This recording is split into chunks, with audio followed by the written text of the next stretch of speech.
Alfred Jodl was born into a world where military service wasn't a career choice, it was destiny. Raised in Bavaria and shaped by the Prussian tradition of obedience, discipline and hierarchy, he learned early that loyalty to command outweighed personal judgment. By the time the First World War erupted, Jodl was already an officer, hardened by frontline combat and convinced that Germany's defeat was temporary, not final. That belief followed him into the interwar years and straight into the inner circle of Adolf Hitler. By 1939, Jodl was no longer just a soldier. As Chief of Operations Staff of the Wehrmacht High Command, he sat beside Hitler daily. He planned invasions, coordinated multi-front warfare, and ensured that ideological orders became executable military reality.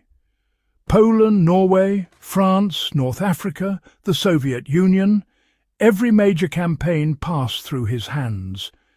He was not distant from the consequences, he was central to them.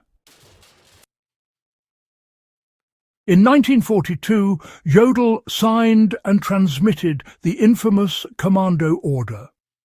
This directive stripped Allied special forces of legal protection and ordered their execution even after surrender. It was a clear violation of international law, and Jodl understood that. He also approved reprisal policies on the Eastern Front that treated civilian populations and Soviet prisoners of war as expendable. Millions died within systems he helped administer. His defence would later rest on the claim that he was only following orders, but the paper trail told a different story. When Germany collapsed, Jodl was arrested and brought to Nuremberg. The trial placed him alongside the most notorious surviving leaders of the Third Reich. His defence was rigid, disciplined, and unemotional. He did not deny the documents. He denied responsibility. The tribunal rejected that argument outright. A man of his rank, intelligence, and proximity to power could not hide behind obedience. On October 1st, 1946, he was sentenced to death by hanging. The executions were scheduled for the early hours of October 16th. 3 gallows were erected inside the prison gymnasium. The executioner, Master Sergeant John C. Woods, claimed professional experience he did not have. The drop lengths were miscalculated. The trapdoors were poorly designed. And when the executions began, it became clear something was very wrong. Instead of instantaneous death, several condemned men suffered prolonged strangulation. Witnesses later described bodies twisting behind the curtain, faces darkening, time stretching far beyond what had been officially claimed.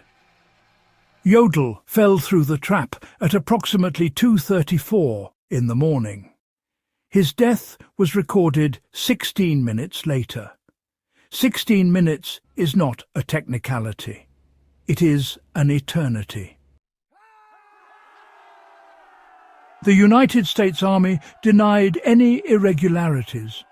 Official statements described the executions as efficient and humane. But, internal time logs and eyewitness testimony contradicted that narrative. The bodies were cremated, their ashes scattered, leaving no graves, no evidence, no physical reminder of how justice had actually been carried out.